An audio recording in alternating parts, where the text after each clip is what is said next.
Ya ikhwani, saya akan pulang setelah ini. Tolong sampaikan himbauan saya ini. Teriakkan di anak istri Anda. Teriakkan di keluarga Anda. Di majelis-majelis Anda. Di masjid-masjid Anda. Bahwa anak cucu Nabi Muhammad sedang diberi ujian oleh Allah Subhanahu wa ta'ala. Ujian yang luar biasa, bukan menusuk badan tetapi menusuk perasaan. Satu cucu Nabi disakiti, satu ya akhi, satu saja cucu Nabi disakiti. Yang menangis Nabi besar Muhammad sallallahu alaihi wasallam. Yang menangis Sayyidatuna Fatimah Az-Zahra. Yang menangis Sayyidah Khadijah Al-Kubra. Apalagi ini jami'ul habaib. Jami' wala haula wala quwata illa billah. Saya tidak pernah terfikir di kepala saya akan terjadi hal ini. Wala haula wala quwata illa billah. Tapi ada tafsiran bagus dari Sayyidi Habib Umar bin Hafidh. Saya dengar dari murid beliau di Tegal, Al-Ustaz Saleh Al-Attas. Katanya Habib Umar ngomong begini. Yang terjadi di habaib Indonesia ini itu manifestasi dari qauluhu ta'ala, innama yuridullah liyudhiba ankum rijsa ahlal bait wa yutahhirukum tadhhira. Jadi Allah membersihkan para habaib ya dengan cacian berjamaah ini. Tapi ini berjamaahnya pagi siang sore. Malam mau bangun tidur yang dibuka itu. Ya Allah. Kalau nanti zaman pencacian habaib ini habis, sudah habis, saya yakin, yakinnya anak cucu Nabi Muhammad dimanapun mereka berada akan bangun dengan rohani yang bersih karena dicaci oleh dajajilatul ummah. Sebetulnya Bani Ba'alawi yang ada di Indonesia, para habaib itu diuntungkan oleh orang-orang Nahdliyin. Mereka dihormati, mereka dihargai, bahkan mereka dimuliakan di Indonesia selama ini. Betul tidak? Bahkan diuntungkan pula dengan kemarin Kutra Swalat kita kumpul di pesantren Bedakrep yang memutuskan bahwasanya silsilah Ba'alawi adalah mukhtalafun fi. Sangat diuntungkan mereka dengan kalimat mukhtalafun fi itu. Kalau ikhtilaf berarti bisa iya bisa tidak kan? Kenapa demikian? Sebab beberapa ulama dunia itu di Mesir dari tahun 2009 itu, di Yaman, di Yordania pun beberapa ulama sudah mengatakan bahwasanya silsilah Ba'alawi sampai ke Rasulullah batal. Nggak bisa itu, bukan ilmiah namanya. Lah kalau ketemu orang bodoh, orang yang nggak ngerti, membahas ilmiah, orang yang ngerti itu wa idza khataba mujahidin qalu salama, ojo diladeni, ojo diladeni, itu loh. Kalau diladeni ngelantur Pak. Kita bawakan ini Imam Sakhawi ini berkata begini, ahli nasab. Apa itu Sakhawi? Saya ngomong sama kuburannya, wiwi kalau gini loh, akhirnya kurang ajar sama imam ini. Ini etika bukan etika orang ilmiah kalau begini nih. Ini bukan etika orang ilmiah. Ngomong sama orang ini ya buang waktu, ngomong sama sampean aja Pak. Ini adalah pembahasan ilmiah, begitu loh.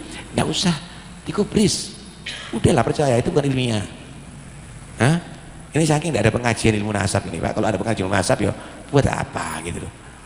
Kita ini habaib ini tidak pernah meminta pengakuan dia. Capek kita ngomong. Seluruh dunia tidak mengakui nasabnya habaib. Nah sekarang sehari Jumat bagaimana dia bicara. Kemudian muhakkik nasab yang ada di Iran, siapa? Syekh Ahmad Rojai ya Pak, mengakui. Rojai itu mengakui. Kemudian yang kemarin di Ibrahim Al-Mansur yang kitabnya juga dipakai dalil itu malah menyatakan yang mengingkari bodohnya double.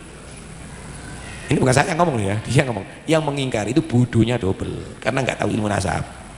Baik, mau siapa lagi nanti yang ilono? Loh, orang kalau berbohong maka akan terbongkar kebohongannya ketika dibahas secara ilmiah. Ya udah, mereka nggak mungkin mau jawab, Pak. Ya paling nyatakan, wah ini bodoh ini, oh ini nggak ngerti ini. Mereka nggak mungkin jawab ngeladeni baca, nggak mau, Pak. Acak-acakan, Pak. Podo sama profesor, nanti dibuatkan ada tulisan coret-coretnya orang, dibaca, loh kok ini 3 tambah 3 sama dengan 23. Ya nggak dibaca, Pak. Udah ngerti matematika kok. Lah ini mau dibaca sama orang ahli nasab, baca apanya? Bodohnya double, selesai. Paham ya? Ya cuma udahlah, orang yang berubah seperti berubah itu ya nunjukkan kualitas dia tadi itu. Jangan terlalu keburu-buru. Inti nggak seneng sama habaib nggak ada masalah. Tapi kalau kamu tadi itu terburu-buru sampai kamu tadi itu menfitnah atau membuat framing yang tidak benar, kamu tanggung jawab nanti di hadapan Allah. Itu aja. Kasihan dia. Kasihan. Harapan kita dia akan bisa kembali kepada ilmiah. Monggo silahkan. Kalau mau ilmiah datang ke kantor Robito, pembahasan ini tidak ada masalah. Tapi kalau memang dia tadi itu mau menang-menangan, ya enggak. Kita kadang-kadang dipanggil untuk broadcast. Nah untuk apa gitu? Dengarkan baik-baik. Dengarkan baik-baik. Kalau sama musikus, saya tanya musik datang kepada dia, Pak.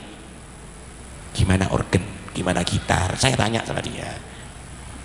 Tapi urusan nasab teko ke ahli nasab. Bukan dia akan menguji ahli nasab. Dia apa ini? Ahli musik kok dia akan menguji orang yang punya ilmu nasab. Paham ya maksud saya? Kalau orang itu membahas masalah DNA, dilihat ini bahas apa? Oh memang pakar DNA. Lah kalau misalnya dokter urusan pangan hewan, makanan hewan, bahas masalah DNA, panganane asu apa? Panganane kucing apa? Panganane iwak apa? Tidak apa-apa, Pak. Ini memang pakarnya. Tapi kalau masalah DNA, ya harus pakar DNA yang berbicara, gitu loh. Yang bahas nasab, ya ahli nasab. Yang bahas militer, ya ahli militer. Ya ojo nanti semua, ya kacau, Pak. Kalau semuanya berbicara, lah ini yang di sini semuanya berbicara. Sing ngrungokno yo ngono, Cik. Bingung. Wah, lek ngono, delok ndi nek sing ngomong iki sapa iki? Oh, dokter pakar DNA, baru iso kon rungokno. Oh, dokter masak ahli pangan hewan. Oh, waan, Mbak, ojo. Nanti akhirnya baca bicara masalah jantung. Nanti bicara masalah ginjal. Nah, ini pakarnya atau bukan, gitu loh. Kitab Tobaqat Sulahail Yaman ini sudah pernah kayak saya sampaikan. Ini penting untuk dimiliki, dikaji dan dipahami oleh para kiai dan santri, supaya kita tidak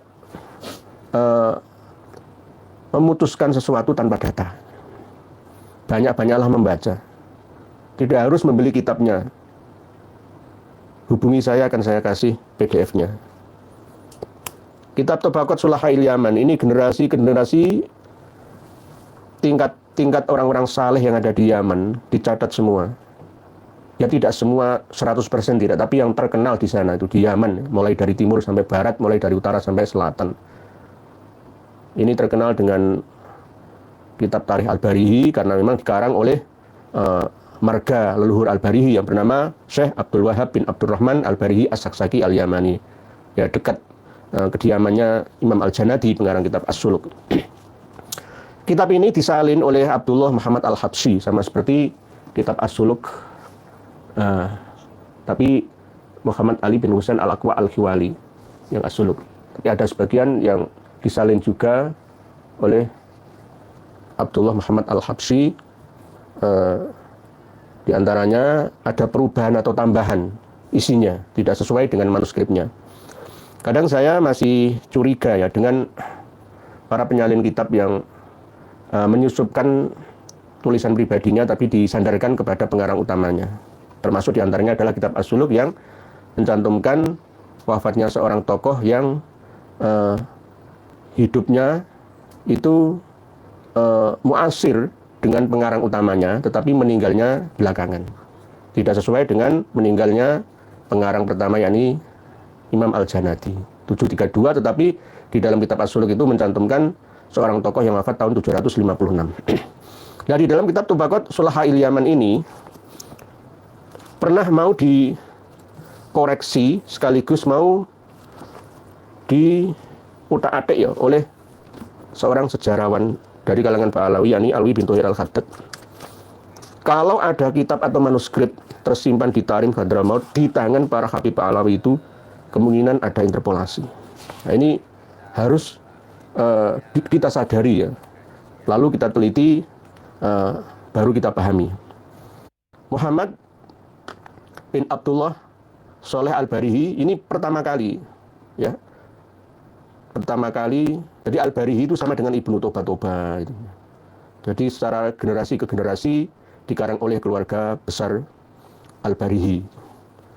Nah, ini mau diinterpolasi ya, dipahami oleh Habib Alwi bin Thohir Al-Khaddad. Mengatakan waqad wahima al-mu'arrikh Alwi bin Thohir Al-Khaddad yang wafat tahun 1382 Hijriah. Hina dzakara an Al-Barihi sahibat tarikh huwa Abu Muhammad Sholeh. Padahal bukan. Pengarang kitab Al-Barihi atau Tarikh Al-Barihi ini bukanlah Abu Muhammad Sholeh bin Umar bin Abi Bakar Al-Barihi yang lahir pada tahun 635 Hijriah dan wafat pada tahun 714 Hijriah. Bukan. Waqad wahima al-mu'arrikh Alwi bin Thohir Al-Khaddad al-Mutawaffah sanah 1382 hina dzakara an Al-Barihi sahibat tarikh huwa Abu Muhammad Sholeh bin Umar bin Abi Bakar Al-Barihi al-Maulud sanah 635 wal Mutawaffah sanah 714 Hijriah. Kitab Tabaqat Sulahail Yaman ini dicetak, disalin berdasarkan 4 manuskrip. Tapi saya baru menemukan 1 manuskrip yang tersimpan di Maktabah Qadi Al-Aqwa Ismail Al-Aqwa Ali Al-Aqwa yang ada di Son'a. Ini manuskripnya. Ada perbedaan antara versi cetakan Tabaqat Sulahail Yaman dengan versi manuskripnya. Nanti kita akan kupas bersama, tapi sekedarnya saja. Nanti kalau kita setiap halaman, setiap pasal kita bahas ya nggak cukup waktunya. Ada perbedaan yang mencolok ketika menyebutkan tokoh yang bernama Umar bin Abdurrahman Ba'alawi, Aba Alawi. Tidak disebutkan apakah itu Umar bin Abdurrahman dari marga Assegaf atau Umar bin Abdurrahman yang terkenal dengan Sohibul Khamro. Sesuai dengan salinan dari Abdullah Muhammad Al-Habsyi ini, wafatnya sama. Tahunnya meninggalnya Umar bin Abdurrahman Sohibul Khamr itu 889. Yang mengarang manuskrip Fathur Rahimir Rahman itu. Dicantumkan juga di sini. Nah, intinya kitab Tabaqat Sulahail Yaman ini ada perbedaan antara manuskrip satu dengan manuskrip lainnya. Karena manuskrip yang saya punya ini manuskrip Ali Al-Aqwa, Son'a, Yaman Utara kalau sekarang. Tapi yang lainnya ini malah justru lebih muda. Lebih muda. Yang pertama itu justru manuskrip yang tersimpan di keluarga Abdullah Al-Hadar dengan kode H Al-Hadar. Terus yang kedua manuskrip Hadramaut. Ini ditulis tahun 1176 tapi selesai pada bulan Sofar tahun 1177 Hijriah. Terus yang saya punya manuskrip ini manuskrip yang tersimpan di maktabah atau pondok pesantren ya, kantor perpustakaannya Ustadz Ismail bin Ali Al-Aqwa Aqwa K, kodenya K. Dan yang terakhir adalah Al-Ghazi dengan kode Win, yang ini baru tahun 1400-an. Nah, manuskrip-manuskrip ini untuk diketahui sangat penting dimiliki supaya tidak sampai dikibuli oleh para penyalinnya. Karena penyalinnya ya tidak hanya Abdullah Muhammad Al-Habsyi saja, nanti mungkin bisa disalin oleh ulama-ulama atau pentahqiq nyalin kitab-kitab lainnya, mungkin dari internal Ba'alawi ataupun dari eksternalnya. Gitu. Sudah pernah ditulis, disampaikan oleh kawan-kawan kita, diantaranya Gus Aziz Azuli, dan bahkan di tulisannya Kiai Haji Maduddin Utsman ya tentang kitab ini. Setelah kami lempar ke wacana publik ya, bahwa pentingnya kita untuk memiliki kitab sejarah asli karya ulama-ulama besar Yaman. Pertama, Tabaqat Fuqahail Yaman, As-Suluk fi Tabaqatil Ulama wal Muluk, Tuhfatul Zaman fi Tarikh Sadatil Yaman, Tabaqatul Khawas al-Sidqi wal Ikhlas, dan Tabaqat Sulahail Yaman ini. Kalau kita sudah memiliki 5 kitab sejarah yang mencatat para tokoh, raja-raja, sadah dan asyrafnya di Yaman sana, maka kita akan tenang, gampang ya. Oh nanti, oh ini ngaku-ngaku saja. Oh Ba'alawi ini ternyata campur aduk antara Ba'alawi versi Bani Jadid dan Ba'alawi versi Ba'alawinya Habaib sekarang ini. Jadi kita akan, oh ini berarti interpolasi, ya, memanipulasi ya, dengan asumsi dan interpretasi gitu. Yang akhirnya menyampaikan informasi yang tidak sesuai ya, dengan data yang asli manuskripnya. Gitu. Jadi inilah pentingnya kita untuk memiliki 5 kitab ini. PR bagi para kiai dan para santri, PBNU ya. Begitu juga MUI dan Lajnah Muhammadiyah. Semua harus memiliki ini. Wajib kalau menurut saya. Ketika menghadapi hal-hal seperti ini itu penting supaya kita tidak mudah untuk dikibuli, diapusi ya, dikadali. Para pemirsa dan pendengar semua yang berbahagia, di halaman 175 sudah dituliskan oleh beliau Kiai Haji Maduddin Usman tentang Ba'alawi itu tidak dicatat sebagai duriyah Nabi abad 9 Hijriah di dalam Tabaqat Sulahail Yaman ini. 175 halaman wa minal mutawfina bi Khuban Asy-Syaikh Syamsuddin Ali bin Alwi Ba'alawi huwa min qaumin sufiyah. Jadi Ba'alawi itu adalah penganut faham tasawuf, aliran tasawuf atau sufi itu. Saking cintanya terhadap Nabi lalu menyandolkan leluhurnya kepada Nabi kita supaya sampai generasi penerusnya benar-benar secara biologis nyambung diakui menjadi duriyahnya Rasulullah yang mulia. Huwa min qaumin sufiyah. Jadi Ba'alawi itu penganut paham tasawuf. Antara Syiah, Sunnah dan Sufiyah, ya ini kadang ada campuran antara Sufi Syi'i dan Sufi Sunni. Kana rajulan fadilan abidan yahfadhu minal fawaid wa qiyanul qalaid ma yasrahu sudur wa yaksibus surur. Waqad wafat hadha Syekh min baladi al-Aden fa arada lahu aridun bi kutumihi ila baladi Khuban. Meninggal pada tahun 863 Hijriah rahimahullah taala wa nafa'a bihi amin.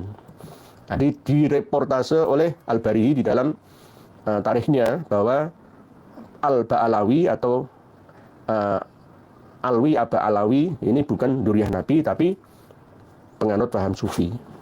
Cara membuktikannya bagaimana? Ya ada di halaman yang lain dalam satu kitab yang sama. Kalau ada hubungan dengan biologis Nabi ya dicatat oleh beliau. Dicatat. Di antaranya pada halaman 339 itu al-qaulu fi dzikri man tahaqqaqat haluhu minal wafidina ilal Yaman minal ulama wal fudula min aqbarin syarta walam takun afatu fi. Ada tokoh-tokoh penting, orang-orang besar, orang-orang hebat yang datang ya ke Yaman tetapi tidak meninggal di sana dari bermacam-macam daerah asalnya. Tapi wafatnya, makamnya tidak berada di Yaman. Faminhum Sayyiduna Asy-Syarif Al-Hasib An-Nasib At-Thahir Al-Arumah At-Thayyib Al-Khaulah wal Umumah Syamsuddin Ali bin Syarif Ruknuddin Mahmud. Nah, Syarif Ruknuddin Mahmud Al-Muttasil nasabuhu bi Syarif Muhyiddin Abdul Qadir Al-Jailani. Jadi keturunannya Syekh Abdul Qadir Al-Jailani dari Baghdad, Irak itu. Ats-tsabitun nasab ila Sayyidina Rasulillah, yang nasabnya sudah ditetapkan nyambung sampai Rasulullah Shallallahu Alaihi Wasallam. Nah, disebutkan betul di sini. Nah, entah nanti ada yang pro dan kontra tentang silsilah nasabnya Syekh Abdul Qadir Al-Jailani Al-Hasani itu benar-benar diakui atau tidak, nyawang ya sejak masa sugengnya Syekh Abdul Qadir Al-Jailani ya tidak menggulkan nasab. Tidak sampai saya cucu Nabi, ya enggak. Tapi setelah diteliti mulai dari Musa Jangi Tausat sampai Hasan Al-Musanna, Hasan As-Sibet sampai Fatimah binti Rasulullah Shallallahu Alaihi Wasallam itu nyambung gitu. Nah di sini jelas as-sabitun nasab ila Sayyidina Rasulullah Shallallahu Alaihi Wasallam. Jadi kalau Ba'alawi Sufiyah, kalau ini duriyah Rasulullah. Tidaknya di halaman 339 saja, tapi di halaman yang lain juga untuk membuktikan bahwa ada keturunan Rasulullah SAW itu disebutkan dengan soreh, ya, dengan gamblang, jelas. Halaman 349. Bila ada yang berkenan nanti saya kasih PDF-nya untuk dipelajari bersama. Kan sudah tahu halamannya. Wa minhum al-qadhi al-allamah ar-rihal al-hafidz Syamsuddin Muhammad bin Ahmad bin Ali al-Hasani al-Maliki al-Fasi al-muttasil nasabuhu bi Sayyidina Rasulillah sallallahu alaihi wasallam. Kana imaman fil hadithi muhaqqiqan musyarikan bi jami'il ulum mujma'an ala jalalih. Wa udifa ilahi al-qadha al-akbar al-malikiyah fi Makkah al-musyarrafah. Wa hiya baladuhu wa maskanuhu wa kana sunniyan sunniyah ahli sunnah wal jamaah wa kanat adatuhu al asfar ila misra wasyam. Keturunan Rasulullah SAW. Tetapi kalau keluarga Ba'alawi tidak disebutkan sebagai dzurriyyah Rasulullah Shallallahu Alaihi Wasallam. Jadi ada lagi keterangan yang menyebutkan bahwa Umar bin Abdurrahman yang mirip ya dengan Shahibul Hamra itu wafat tahun 889. Wa minal mutawafin bi Madinati Ta'is minal wafidin ilaih al-faqih al-jalaqo ditakutin Umar bin Abdurrahman al-Hadrami Aba Alawi wa kana rajulan fadilan musyarikan fil ulum al-fiqhiyah wa bin nahwi wa sahiba al-faqih al-alim Afifuddin Abdullah bin Ahmad bin Ali Aba Makhramah al-ati dikruhu min ahli Aden wa qara alaihi bil hadits wa athna alaihi bi husnil akhlaq wa judatil fahmi wal fatonah wa stahara lahu karamat wa kanat lahu wijaha indan nas wa ului martabati indas sada umara'il mu'minin Bani Thohir wa kanat wafatu bi syahri Ramadan al-mu'azzam sanah. Aslinya di manuskrip ini wafatnya Umar bin Abdurrahman, bukan Shahibul Hamra ya. Bukan Shahibul Hamra. Kalau di dalam kitab Al-Masadirul Fikr Al-Islami fil Yaman itu Umar bin Abdurrahman Shahibul Hamra itu dengan julukan As-Sakaf. As-Sakaf atau As-Sakaf. Ini saya buka manuskrip Ali Al-Aqwa Son'a. Manuskrip Tarikh Al-Barihi atau Tabaqat Sulaha'il Yaman. Beda. Perbedaannya ada pada Wathamanina, yakni selang 80 tahun. Wafatnya Umar bin Abdurrahman itu kalau di manuskrip itu tahun 809 Hijriah. Tapi di versi cetakannya yang ditahqiq disalin oleh Abdullah Muhammad Al-Habsyi ini tahun 889 Hijriah.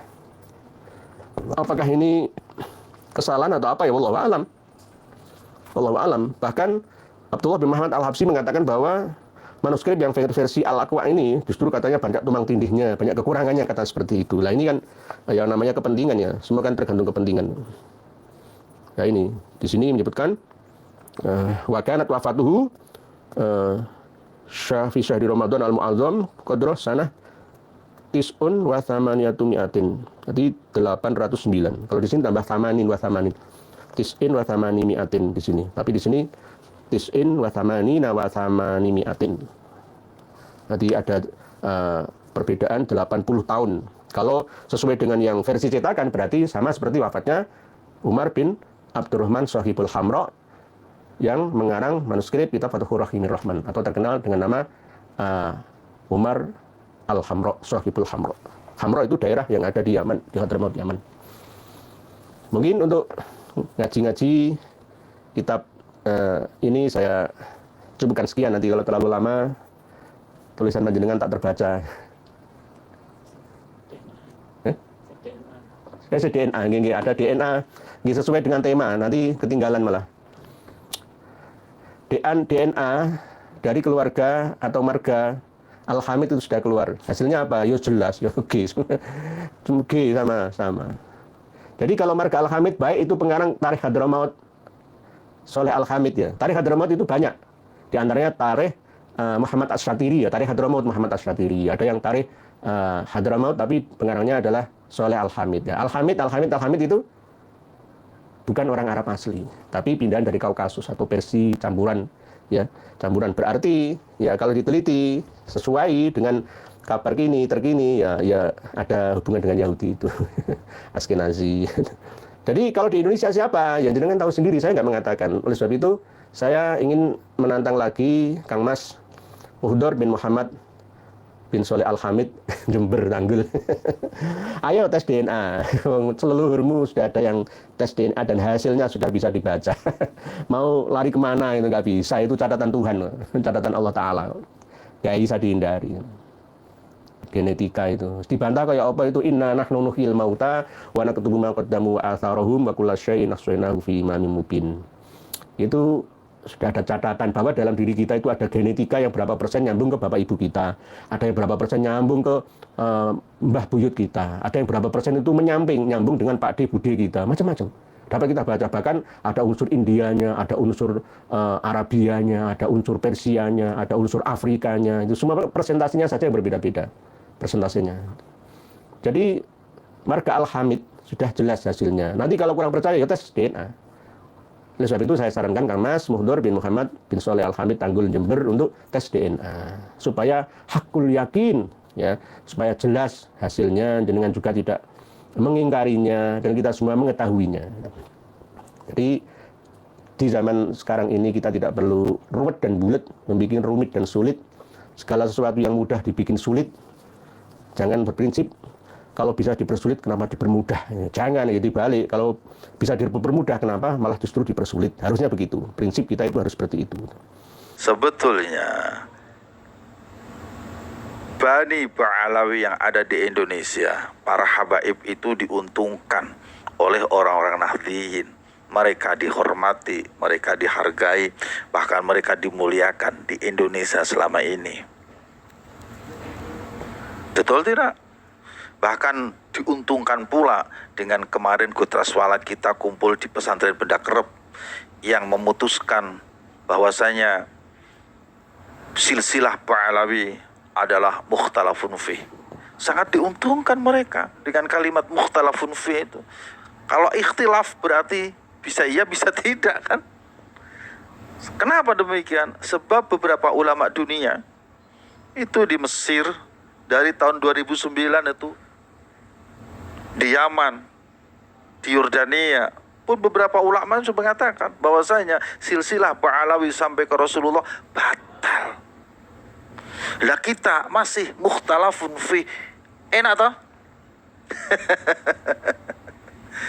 Ya. Untung saja kemarin itu ketika kita kumpul di Bedak Rep, kita tidak buka kitab Al-Ghuror.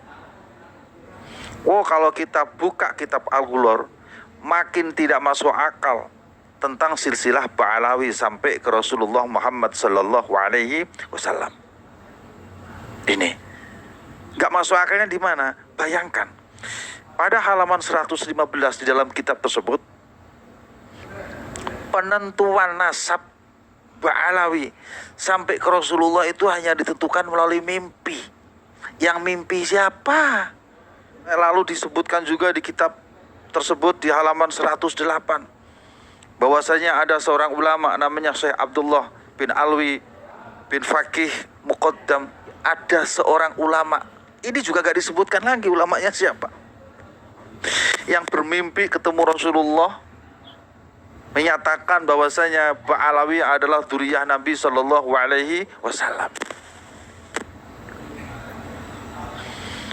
Terus juga ada di halaman 117 kalau tidak salah di kitab yang sama, Al-Ghuror. Itu yang menentukan penentuan nasab justru melalui orang lain. Padahal saudaranya ada di situ. Ada seorang yang datang ke Basrah namanya Ali. Beliau ke Basrah bertanya kepada seseorang imam, seorang qadhi di sana. Padahal di Basrah itu mestinya dia punya saudara namanya Muhammad dan Husain. Karena Ali, Muhammad dan Husain itu tiga-tiganya adalah putra dari Ahmad. Ahmad itu adalah keluarga dari Basrah. Mereka tinggal di Basrah. Jadi kalau seandainya Ali datang ke Basrah, itu mestinya dia menemui Muhammad, menemui Husain. Dan itu terjadi pada abad ke-6. Menurut saya abad ke-6 itu dzurriyyah Nabi yang ada di situ mestinya sudah banyak. Kenapa tidak menemukan satupun dari saudaranya? Bahkan nanya kepada seorang imam yang itu orang lain, bukan dari dzurriyyah Nabi atau bukan dari dzurriyyah mereka. Jadi sesuatu yang menurut saya mestinya tidak ada diadakan di kitab Al-Ghuror itu. Dan sampai anak Kang boleh baca nanti kitab ini, itu yang menulisnya justru dari Bani Ba'alawi sendiri. Siapa yang menulisnya? Itu adalah Muhammad Ali bin Alwi Khirid yang wafat tahun 960 Hijriah. Ditulis oleh keluarganya sendiri, mengaku sebagai dzurriyyah Nabi sendiri, tapi cerita dalam kitabnya tidak ada satupun yang bisa diterima oleh akal sehat.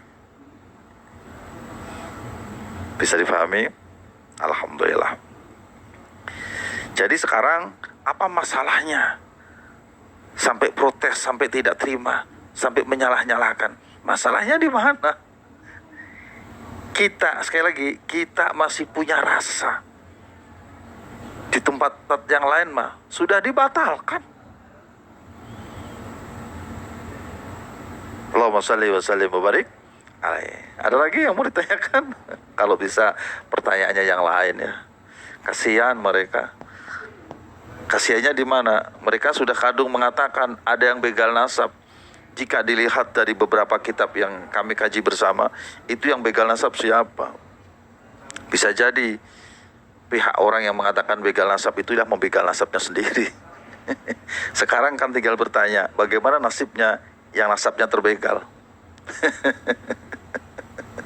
Masya Allah. Kebayang tidak? Alhamdulillah.